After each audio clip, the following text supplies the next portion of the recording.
they're noticing that things are simply not right. It was about 2 months ago, I was in Moscow having spoken at one of the events and having breakfast with one businessman out there. And he looked at me and he said, you know, my hope has always been for the future of the world that America would rise to the occasion and somehow come to the rescue. He said, I don't have that hope anymore. And here's what he said. His English was not the best, but he put it this way. He said, they don't think right there anymore. He said, they're not thinking right there anymore. It was in the latter part of the 60s that Malcolm Muggeridge, one of my great heroes, said this: it is difficult to resist the conclusion that 20th century man has decided to abolish himself. Tired of the struggle to be himself, he has created boredom out of his own affluence, impotence out of his own erotomania, and vulnerability out of his own strength. He himself blows the trumpet that brings the walls of his own cities crashing down, until at last, having educated himself into imbecility, having drugged and polluted himself into stupefaction, he keels over a weary, battered old brontosaurus and becomes extinct. He keels over a weary, battered old brontosaurus and becomes extinct. Ironically, around the same time, Dr. Martin Luther King Jr. was getting the Nobel Prize. And here's what he said: I refuse to believe that man is mere flotsam and jetsam in a river of life. I refuse to believe that mankind is so starlessly bound to the dark midnight and racism and war that the bright daybreak of peace and brotherhood can never become a reality. And then he said this: I believe unarmed truth and unconditional love will have the final word in reality. A very battered old brontosaurus and becoming extinct, unarmed truth and unconditional love will have the final word in reality. Which of the two ways are we going to go? If Dr. King is right, then our whole educational system is wrong. Exactly. I'll tell you why. Naturalism does not give you the imperative of unarmed truth and unconditional love. Those are metaphysical propositions, truth and love. They are not the natural bequest of a test tube lifestyle that works in the lab and tells you what happens when such and such mixes with such and such. The imperative of truth and love really are metaphysical propositions, and may I dare suggest to you, they are embedded in the Judeo-Christian worldview.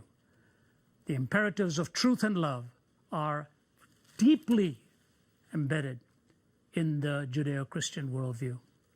It was about 7 years ago.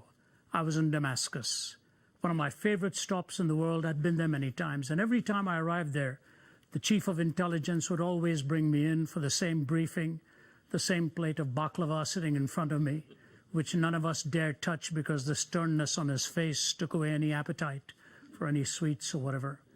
But he would look at me and say, Mr. Zacharias, we know you are here, and we welcome you.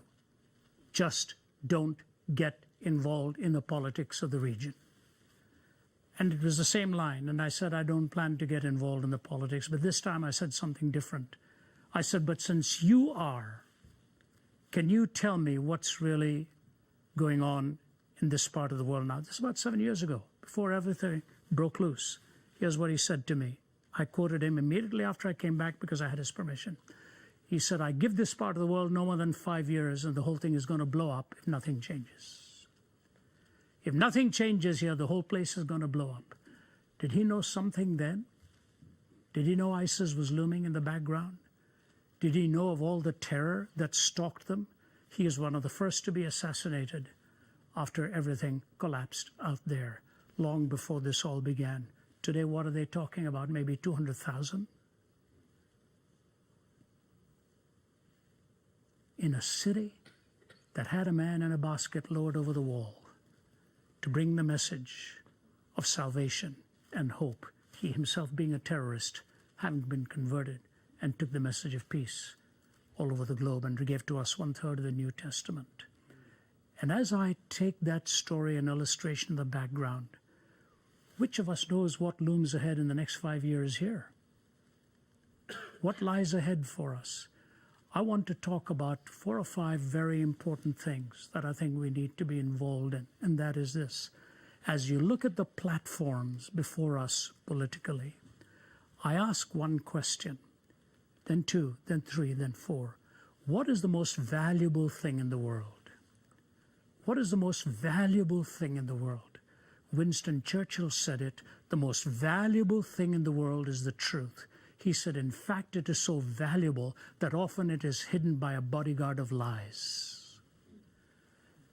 Natan Sharansky, the former Israeli justice minister, when he was incarcerated in his former Soviet Union, made this comment when he went to visit the prison where he had been incarcerated, and then asked if he could go and lay a wreath at the grave of Sakharov, the physicist who gave to the Soviets the atomic bomb. Here's what he said. The most powerful weapon in the world, said Sakharov, is not the bomb that I've given to you all. He said the most powerful weapon in the world is the truth. If the most valuable thing in the world is the truth, and the most powerful weapon in the world is the truth, how important is the truth on the platforms of this electoral process? If the truth does not survive, you may as well turn the lights out, because to somebody whose mind is bent towards deceit and a lie, the darkness becomes the light. Yes. Right. You may as well turn the lights out then. Truth is an imperative, so critical in our times. And we as the church need to rise up for 2 reasons. That we demand of the electoral process that truth be spoken and truthfulness be that by which the politicians live. And then we ourselves as Christian leaders, as men and women, live by the truth. Because if we abide in his word, then we know the truth, and then the truth indeed sets us free. We are called upon by God as Christian leaders not to live pompous lives, not to be impressively eloquent. All that may get you so far, but to live by the truth and by the precepts that God has given to you and to me. And now as Christians, the time has come for us to ask of the political leadership truth.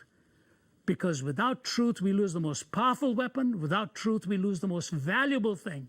And we live that by example in our own lives. Truthfulness, truth number 1. So truth is really the fundamental law of ethics.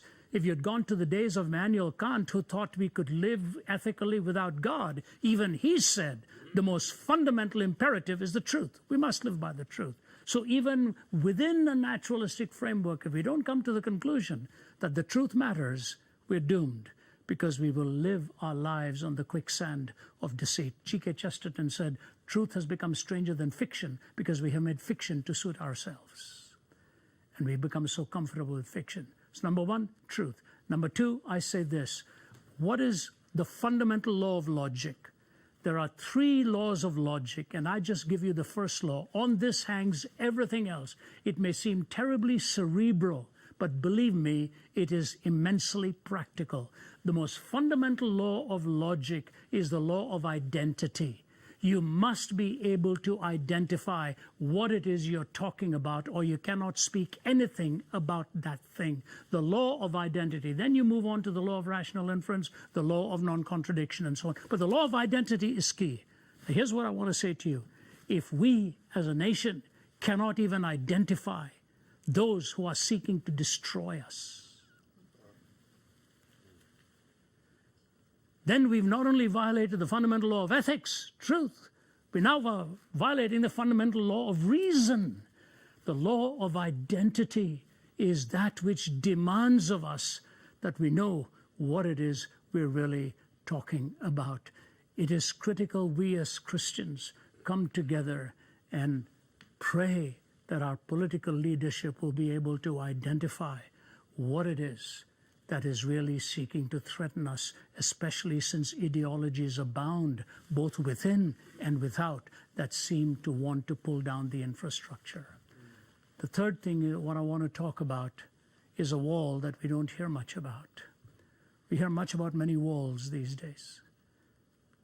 Is the wall of religious liberty going to be taken away, going to be put around the church so that we will be hamstrung, that we will be handcuffed, that our freedoms will be taken away from us? My colleague, Os Guinness, who is a social theorist, has spent most of his writing years thinking about this thing.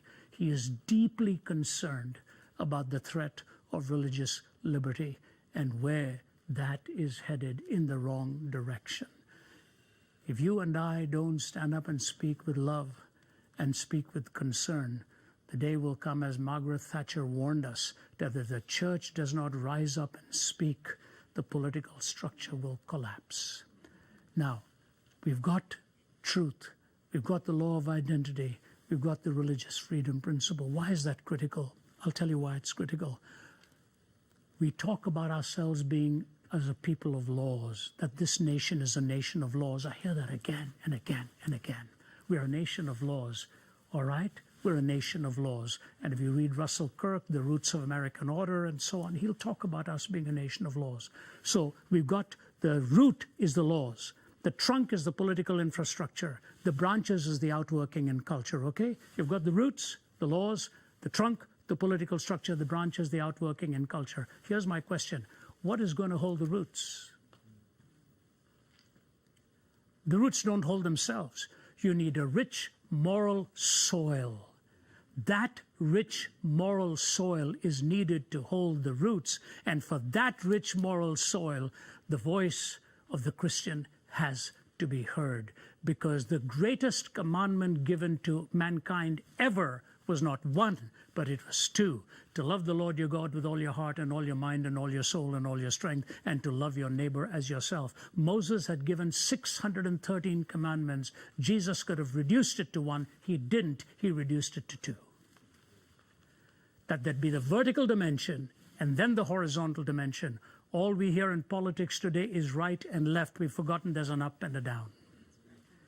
And if we forget there's an up and a down, we'll be choking each other from the right to the left or the left to the right.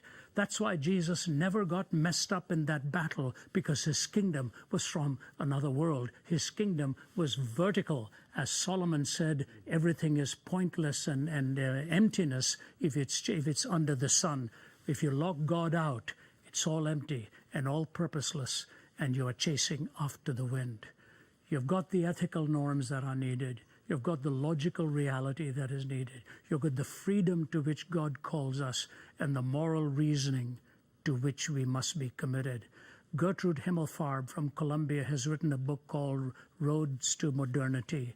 Here's this brilliant philosopher who takes one whole chapter of all things to say why America was different to Europe, why America was different to France.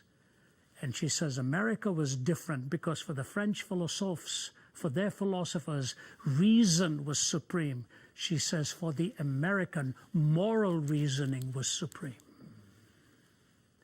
It's an incredible statement made by a very profound thinker. It's not reason with its feet firmly planted in midair, but it's moral reasoning.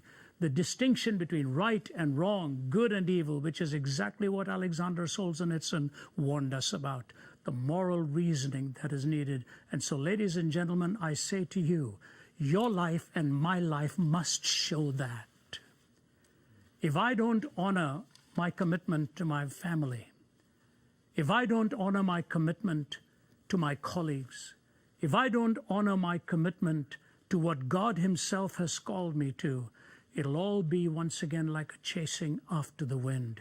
We need that moral strength, that deep-seated commitment of the soul, so that men and women can look at us and recognize there's a man or a woman whose yea is yea and whose nay is nay, because they are rooted in the bedrock of the unchangeable one, God himself. We must get that straight.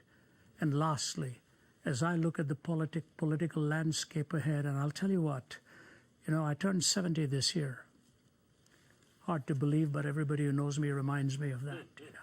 Somebody came up to me when I was speaking in Chicago recently, or I think it was Chicago, no, Vancouver actually, 4 days ago.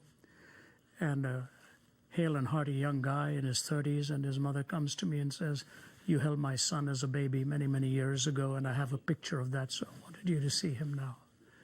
So I just told her I started speaking when I was a baby too, rather than think of myself in those terms. I've seen this globe a lot.